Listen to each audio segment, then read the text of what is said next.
takes it up again.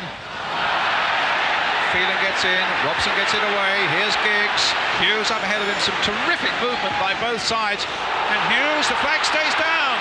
Mark Hughes now for Manchester United, a goal!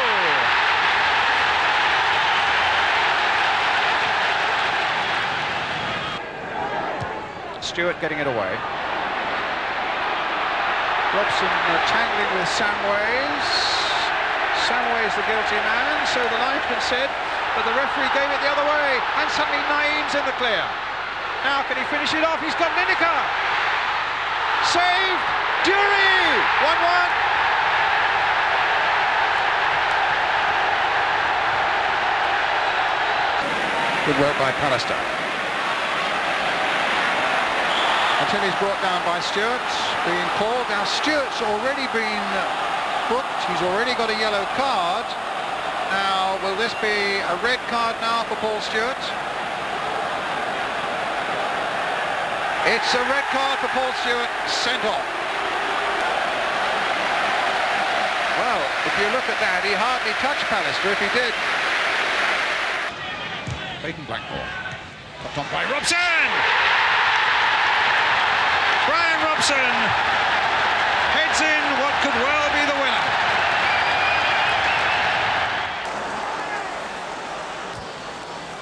Leeds hadn't conceded a goal in their last 5 games. They survived another hour intact at Norwich yesterday before Dale Gordon brought the run to an end. Gordon triggering a goal rush in the last half hour. Strike of the day from Leeds number 3, Tony DeRigo. Speared into the top corner at top speed. Leeds unbeaten and confident enough to be thinking about going on to win the game. In the 72nd minute, Gary Speed suddenly found himself onside and on his own, and had enough about him to seize the opportunity expertly. Leeds within sight of victory. But Norwich are finding their feet slowly, and when Sterland tripped over his, Leeds were caught flat-footed. Gordon gobbled up his second goal from close in to square it with 16 minutes to spare.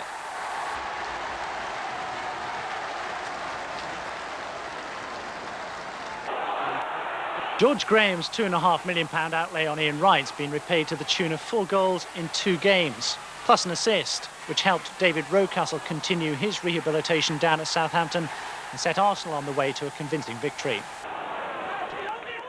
Wright couldn't have settled any quicker. The Southampton defence couldn't have been kinder, inviting him to a yawning space. He queued up his first and fired it into the corner pocket.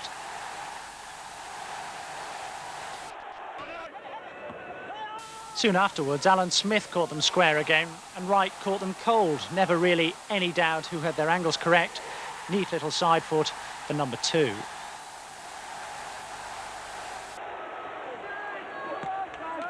Arsenal have now scored 19 goals in their last 4 matches. Alan Smith once again contrived to set up Wright for his hat-trick. We're still in the early stages of the title race, but the champions are beginning to gather points.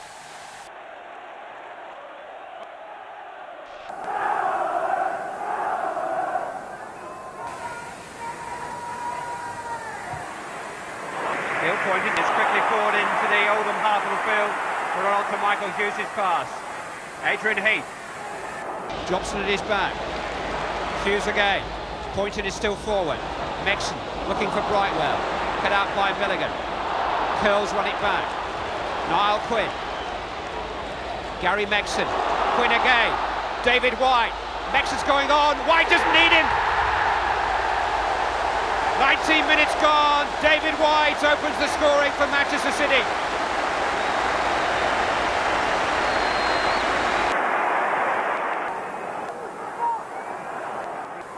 Fleming in towards Ritchie this time. Marshall couldn't control it. Now he's found Graham Sharp. And Graham Sharp has found the net. 10 minutes of the second half gone. Oldham on terms. Graham Sharp's first goal in the First Division for them. Ritchie this time. Mexon away. Milligan back in there. Hendry away. Ritchie this time, tossing it in towards Fleming. Redmond the buffer. Marshall down. Henry to hold it. It's ceaseless pressure. Sharp waiting! Sharp scoring! 2 in 10 minutes for Graham Sharp. 2 in 10 minutes for those Oldham fans to celebrate. Oldham 2-1 up.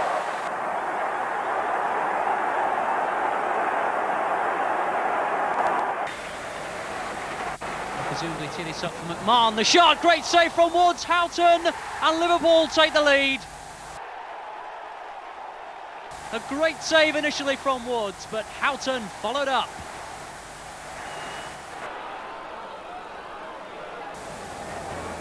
Worthington. There's a searching cross, and suddenly Harks! Superb header. Worthington's cross, and up gets Harks, and he just buried that in the corner.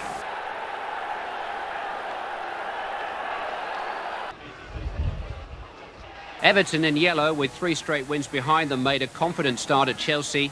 Pat Nevin marking his pilgrimage home with glimpses of his old Stamford Bridge sorcery. Dave Besant suitably mesmerised, allowing John Ebbrell's shot to slip through his grasp after half an hour. But Mike Newell missed a couple of precious chances to extend the lead, and when a rare Dave Watson error left Neville Southall uncertain, Kevin Wilson made Everton pay a painful price. With 15 minutes left to play, Chelsea took the lead. Hint of a foul there by Townsend, but how now does little Dennis Wise beat Keown and Hinchcliffe to the cross?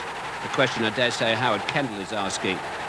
The answer to most of his problems at the moment being provided by Peter Beardsley. 4 minutes left to play. Kenneth Moncow caught dawdling.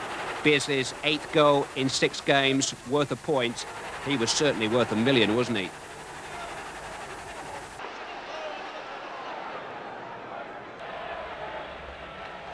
It's somewhat ironic that a Midlands derby should be settled by a Zimbabwe international whose native language is Matabele, but then the career of Peter Unlove is full of twists and turns. It may yet have a surprising finish. Terry Butcher's hoping so.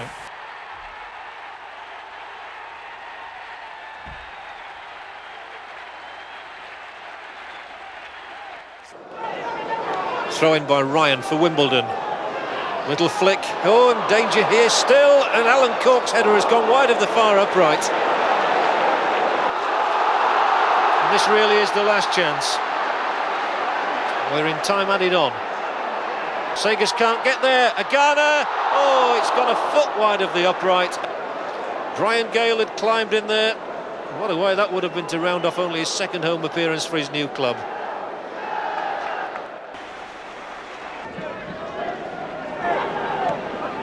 Knocked in for Bray. It's a poor clearance. And away goes Mark Pembridge. Can he get a good cross in? Harford! Oh, what a goal! Gray went for it, Harford went for it, but Gray, I think, will get the credit.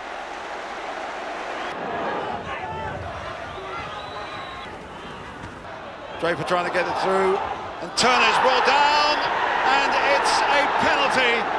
And Matthew Jackson tried to get at Phil Turner and conceding a penalty. And it's Tommy Johnson who's going to take it. He's done very, very little in this game, but if he puts this one in with a couple of minutes left, this will be a very valuable part. Johnson, he scores, and Notts County have pulled one back. They hardly deserve it, but the penalty was beautifully put in, and they are delighted at least.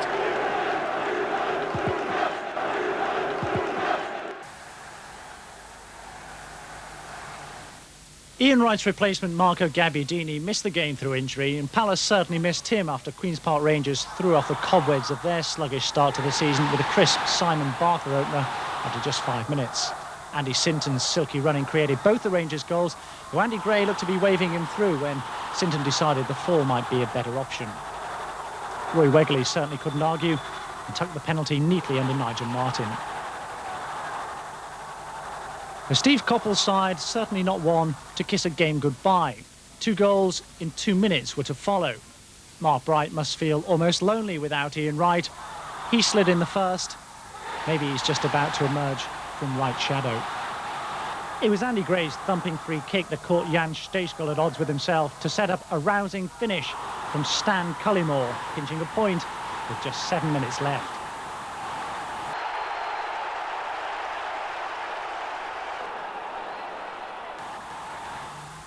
Nottingham Forest, with Des Walker back in action as a sub, had an up-and-down sort of day against West Ham.